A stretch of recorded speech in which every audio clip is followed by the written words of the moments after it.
অস্ত্র কত রে? ও ব্যালিস্টিক মিসাইল ছুড়ে দিয়েছে ঘাট করে।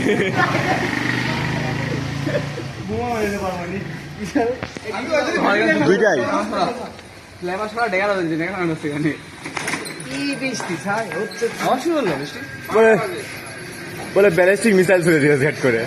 পজ করো পজ করো এ যুদ্ধবিরতি যা যুদ্ধবিরতি খেলা চলবে, খেলা চলবে কোনো মাপ নেই। টাম্পের সাথে লেগে টাম পয়সা না